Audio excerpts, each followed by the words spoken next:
പഴുത്ത പഴം കൊണ്ടുള്ള റെസിപ്പിയാണ് പറയാൻ പോകുന്നത്. അതിനായി പഴങ്ങൾ മുറിച്ച് വേവിച്ചെടുക്കണം.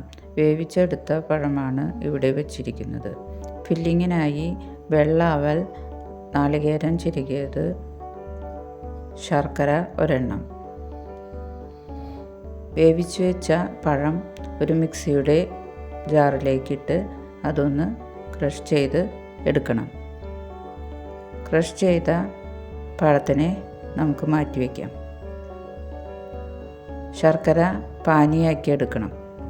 കുറച്ച് വെള്ളം മാത്രം ഒഴിച്ച് വേണം പാനിയാക്കാനായിട്ട്. ഒരു പാൻ വെച്ച് ശർക്കര പാനി ഒഴിച്ച് ഇതിലേക്ക് നാളികേരം ഇട്ട് കൊടുക്കണം. ഇത് നന്നായി മിക്സ് ചെയ്ത് ഒരു ചെറിയ ബ്രൗൺ കളറാകുന്നത് വരെ ഇളക്കി കൊടുക്കണം. ഹെൽത്തി ആയിട്ടുള്ള ഒരു പലഹാരമാണ് ഉണ്ടാക്കുന്നത്. ഇവിടെ വെള്ള അവലാണ് ഉപയോഗിക്കുന്നത്. ബ്രൗൺ അവലായാലും ഉപയോഗിക്കാവുന്നതാണ്.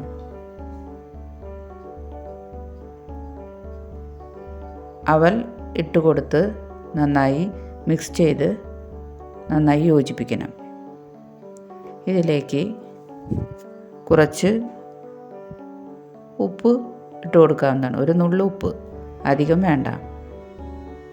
അതുപോലെ തന്നെ കുറച്ച് ഏലക്കാപ്പൊടിയും ഫ്ലേവറിന് വേണ്ടി ഇട്ട് കൊടുക്കാം. അത് നമ്മുടെ ഇഷ്ടാനുസരണം ഇട്ട് കൊടുക്കാവുന്നതാണ്, ഏലക്കാപ്പൊടിയൊക്കെ. ഇപ്പോൾ നമ്മുടെ ഫില്ലിങ്ങൊക്കെ റെഡിയായി തുടങ്ങിയിട്ടുണ്ട്. ഫില്ലിങ് റെഡിയായി കഴിഞ്ഞാൽ ക്രഷ് ചെയ്ത് വെച്ച പഴമെടുത്ത് നമുക്ക് ഷേപ്പാക്കി എടുക്കണം. ഇവിടെ ബോൾ ഷേപ്പിലാണ് എടുക്കുന്നത്. അത് നമ്മുടെ ഇഷ്ടാനുസരണമുള്ള ഷേപ്പ് എടുക്കാം. എപ്പോഴും കയ്യിൽ കുറച്ച് നെയ്യ് പുരട്ടിയിട്ട് വേണം ഷേപ്പ് ചെയ്യാൻ. ഇവിടെ വേറെ കോട്ടിംഗ് ഒന്നും കൊടുക്കുന്നില്ല, പഴം തന്നെയാണ് ഉപയോഗിക്കുന്നത്. അതുകൊണ്ട് ഷേപ്പ് ചെയ്യാനായിട്ട് കുറച്ച് നെയ്യ് പുരട്ടി കൊടുക്കണം. പഴം ത്തിനുള്ളിലേക്ക് നമ്മൾ ഫില്ല് ചെയ്ത് കൊടുത്തു കഴിഞ്ഞാൽ ഇതുപോലെ ഷേപ്പാക്കി എടുക്കാം. ഫില്ലിങ്ങിൽ നമുക്ക് കശുവണ്ടിയോ കപ്പലണ്ടിയോ ഒക്കെ നമ്മുടെ ഇഷ്ടാനുസരണം ചേർക്കാവുന്നതാണ്. ഇവിടെ ഇപ്പോൾ അതൊന്നും ചേർത്തിട്ടില്ല. നാളികേരവും ശർക്കരയും മാത്രമേ ചേർത്തിട്ടുള്ളൂ. ഒരു പാൻ വെച്ച് കുറച്ച് എണ്ണ ഒഴിച്ച് ഷേപ്പാക്കി വെച്ചിരിക്കുന്ന പഴത്തിന് ഇട്ട് കൊടുക്കാം. രണ്ട് സൈഡും മൊരിച്ചെടുക്കണം. അതിനായി ഫ്ലെയിം ചെറുതാക്കി വയ്ക്കുക.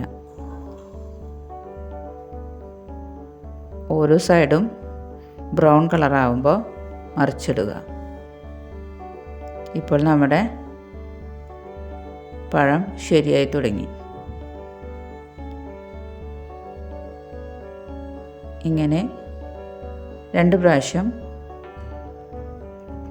തിരിച്ചിട്ട് മൊരിച്ചെടുക്കണം.